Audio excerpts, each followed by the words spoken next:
Greetings everyone, my name is Ted and welcome back to an episode of Ted's Vault. Today we're talking about Resident Evil 7. So, Resident Evil 7, I've played that game on the channel probably 3 times? 2 times? I think 2 times. Yeah, 2 times. 2 time. Right. So, I can talk about the first. I remember because Resident Evil 7 was I think the first, no. Did I? Yeah, it was one of the first, at least. One of the first horror games that I played, and I thought it was fucking scary. Really, really scary. I had a lot more comedic moments on that. Like, I think one of my favourite moments of one of the playthroughs was like when you're in the old house with Marguerite, and of course, idiot me was like hiding around a corner, and of course, like a door shakes and stuff, and you look over, and I turn around and Marguerite's there, and the AI didn't really catch on, so I started freaking out.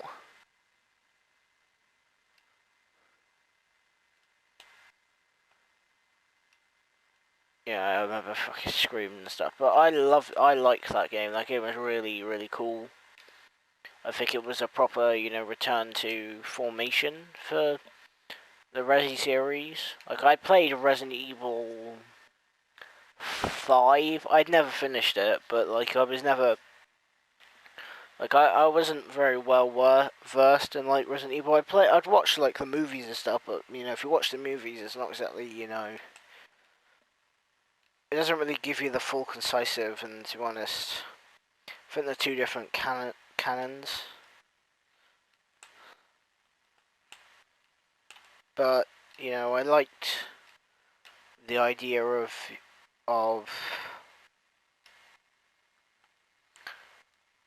it felt very Blair Witch in spaces, more kind of because not all the time, but it reminded me a lot of like Texas Chainsaw Massacre,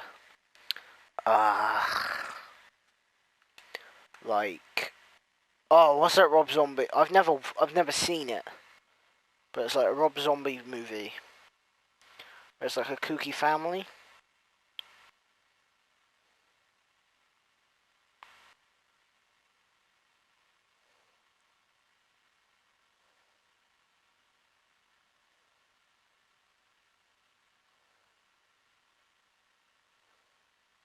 Devil's Rejects, that's it.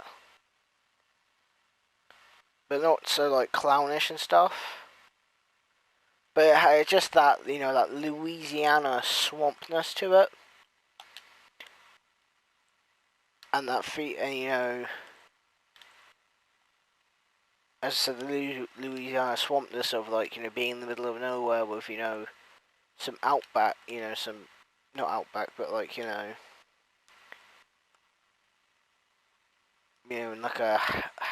like a mansion, more kind of like a superplex really, because there's like lots and lots of stuff.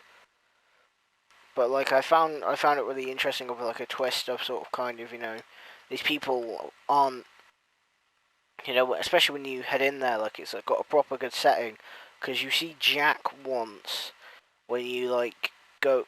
If you haven't played the game or you don't want spoilers, and I suggest you don't watch the video, but like the creepiness of seeing Jack pass you by, because it is Jack who passes you by, and you like search around the house and such, and you search around the house, and you find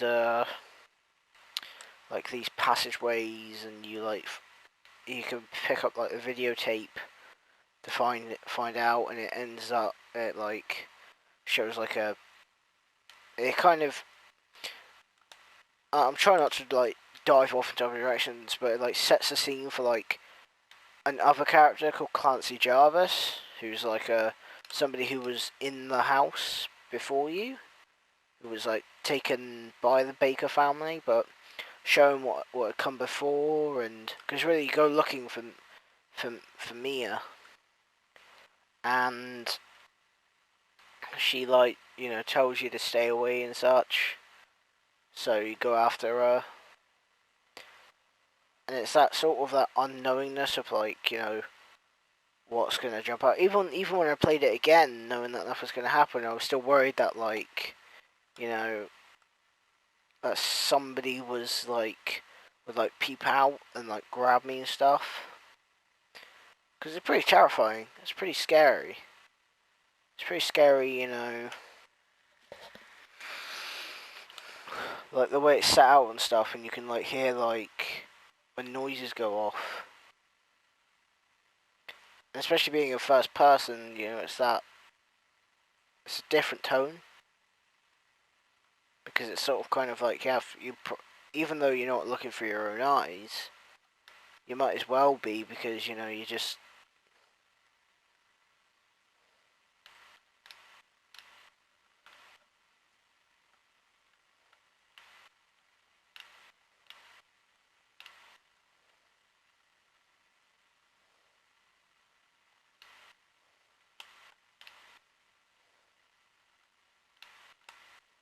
you just you're just setting that like that facial vision. But like, you know, and as I said, with like that unknowingness of like what's truly going on, because when you find Mia, she's fine and such, and she's just like, you know, you don't really know what's going on.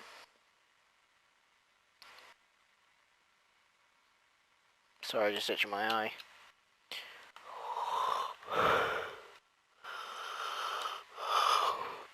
Like, I think my favorite, like the favorite bit of that like opening part in like episode 1 is when like you like turn away, you look for a key to open, to like you try to look for a key, and then you hear like this scuffle, because she has like this meltdown, and she sort of, you set her down and you hear the scuffle, and she's like gone,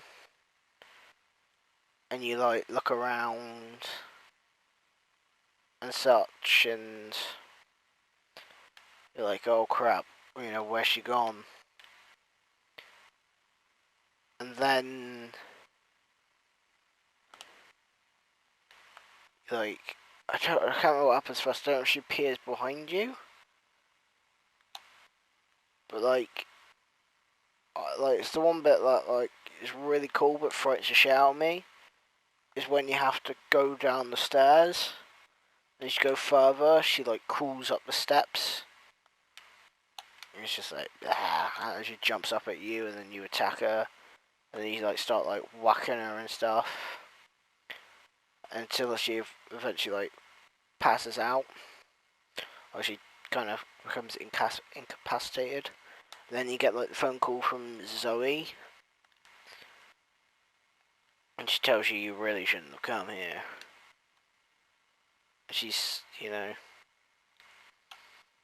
and then you know you have like a massive fight with Mia and such, and until eventually when you fight Mia, you get whacked over the face. And I hate so one thing that like is really cool but like is really like unnerving at the same time is when like event where you have to like wait for an event to trigger depending on where you are. It just happens randomly, and then you eventually wake up at the dinner table with your hand stitched, and it was really cool. It was like a really cool way to set a scene, like, you know, as such. And you know, it's sort of, especially that like that dinner table, like it really does establish like all the characters,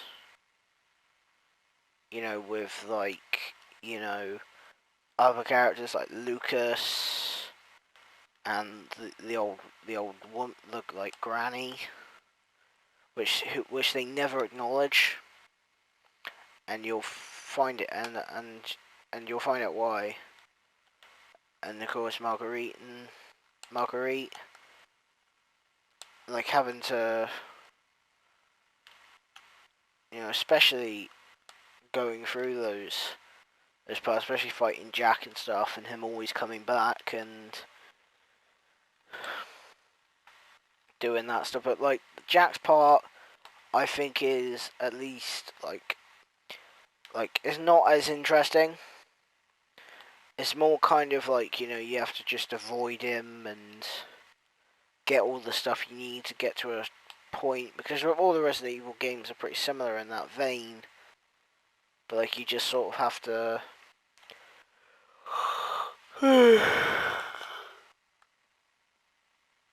you know, navigate and figure stuff out. And like I like the mutation stuff and the way things looked and the way things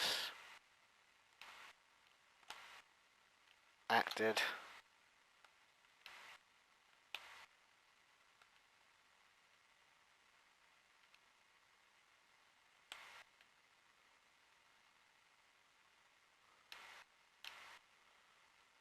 You know, some real, like, you know, they did it well. So well. And to even, you know, and especially when you have to avoid him. He's constantly like, you know, he'll come out of walls and he'll just hunt you down at every single point. But, and then of course you've got Marguerite in the old house and you have to watch the videotape. And that videotape is probably my favourite one in the game, because it's the most like scary one, and it does set out more of a scene.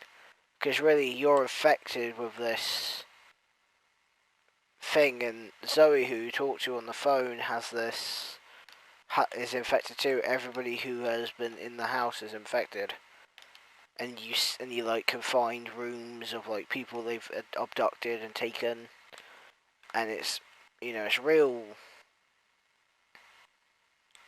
you know, creepy shit.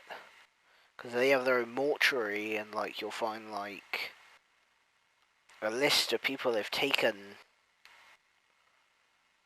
And in that videotape especially, it sets a scene for Evelyn, who is the person who causes the mold.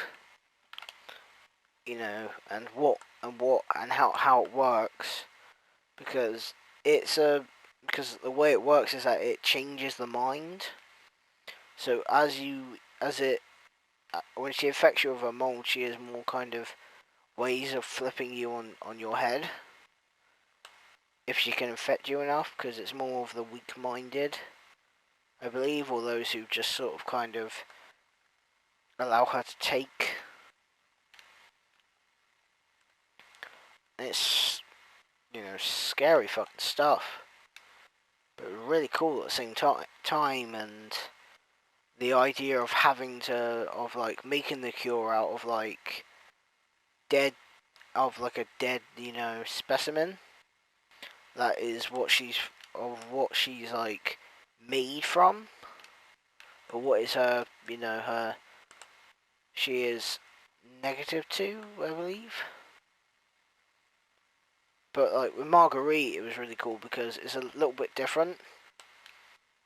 It's not so much like she runs after you, she's more kind of, you know, she just gets this like, you know, because her mutation is like bugs and insects, and, you know, Louisiana fireflies, and, you know, real like, you know, the type of that like slimy type feel. How she has like centipedes coming out of her mouth, and just real like disgusting shit. And it's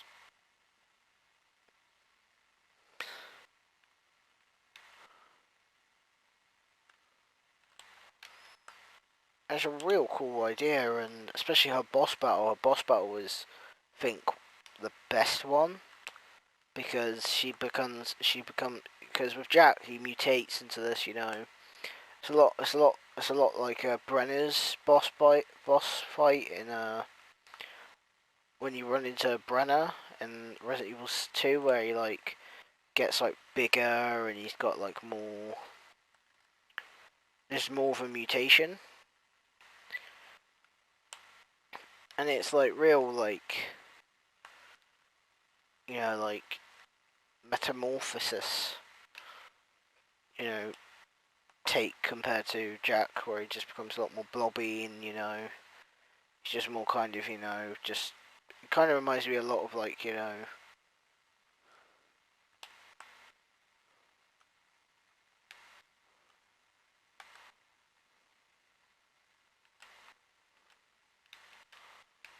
black you know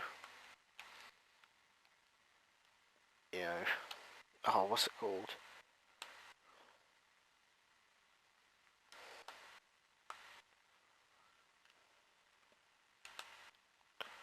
Kind of remind me of like the tea,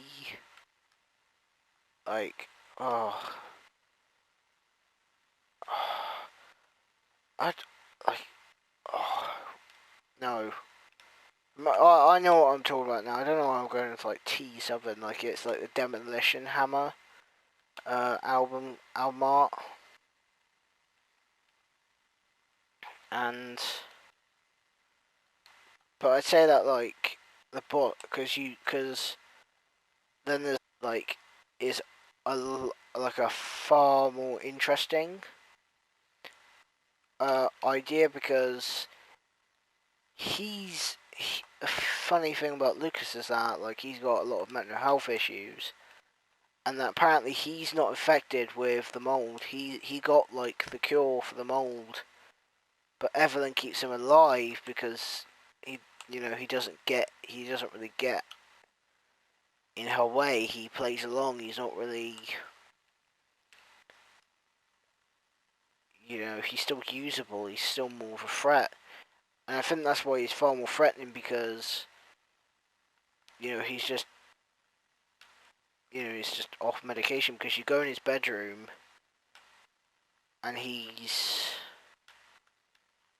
there's like because even in the first videotape in the beginning like it's already set in place that like there's rumors about the son Lucas and just how tantalizing he is, and he's just like, oh, you can come get her, I'll be right here. And like I'd probably say one of the most frustrating things ever was the birthday.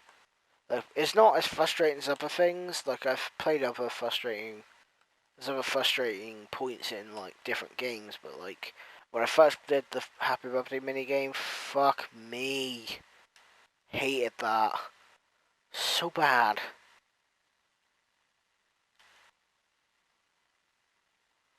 Because you very much have to watch videotape of when Clancy does it and see where he failed, because there's a way of beating the Happy Birthday minigame is by you don't pull the wine key out of like a bale of like wine, because when the explosion goes off, alcohol is flammable.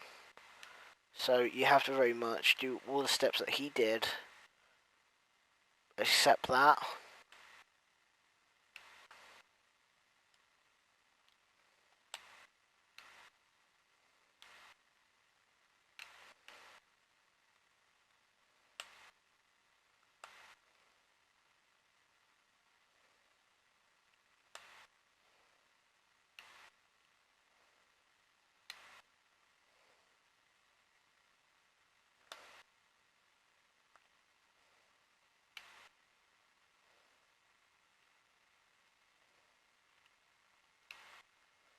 Hmm. But it's a very interesting, you know, but it only gets revealed till later in the game when you go into like the salt mines and you find his laboratory. But my favourite character of that game, well, except from Jack at least, is probably Evelyn, because Evelyn is sort of this, like, she's sort of this spectre. She only interacts with Ethan, like, further, like, later on in the game. But she doesn't really, you know, do anything in the start, but she does, because, as I said, they never really interact with the granny much. That's because Evelyn is the granny. She's, the thing that the job that Mia took, because she very much went out of control, because I never really understood if she was really an old woman or she was a little girl, or she thought she was a little girl but was an old woman. But like, she had that childish like, if you notice, like, when you're a kid, you're a lot more easier to just kind of, because you can have consequence, but you don't have as much consequence. But like, she had that childish thing of kind of like, you're, like, you're my, don't make me angry, because she had this like idea of like creating a family using her mold, because that's what she intends to do. That's what she did with Jack and Marguerite, and wants to do with Ethan and Mia, because technically she is the one that sends the video to Ethan, and it's like a real, like, it's a real roller coaster ride. And the ending where, like, Chris Redfield, like, saves you and such. Chris Redfield saves you, and you like help her do it. Not him. Like, and you finish off, Evelyn as this like monster, massive mutated monster. Because in a way, it's that thing where I thought it was really like that interesting of, like, as I said, her being like disguising herself as a child that has no consequence, but she's actually this like dangerous weapon, bioweapon that like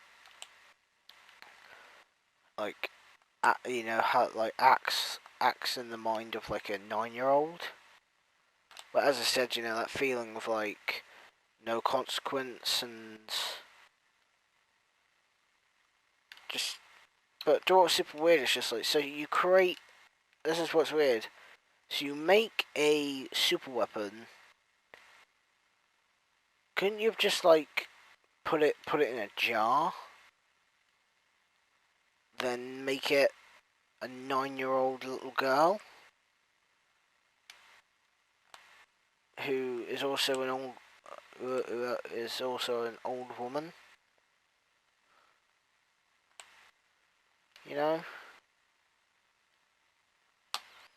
Like, I can't remember what, because it's not a T virus.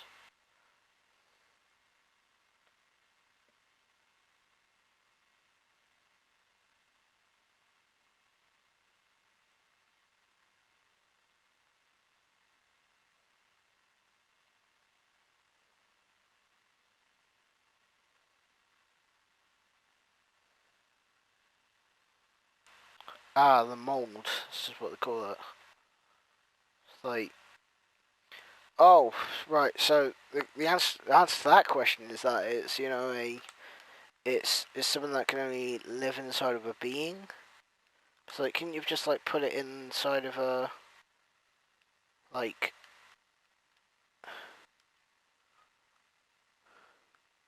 a fish, or fish die easily, but like turtle or a tortoise? No. But now, here's the thing about when I first played Resident Evil 7 is that I got the wrong idea of it. And I don't, that's the one thing I don't like about the original playthrough is that I made it, like, really, like, weird. I made it, like, you know, like, she had, like, you know, walked out on him. And, yeah, that might be fun to some, but, like, I don't know, I just kind of liked it when I took the mick out of the story, not kind of put it in my own perspective. You know, I just don't think I really like that much. I don't know, that's just me, but, you know, I made it, like, I brought the chalk ice bit, you know, in the second episode of the original playthrough, I think it's still pretty funny, but that first episode is just like, you know, and I thought like they had divorced and such, and it's just like, oh, really? Did I really need to do that? But I like my later playthroughs a lot better of it, because because, you know, as time's gone on, I've learned to kind of pay more attention, and if I'm going to make jokes, I'm going to make jokes of the things that are in the story rather than what I've just come up with.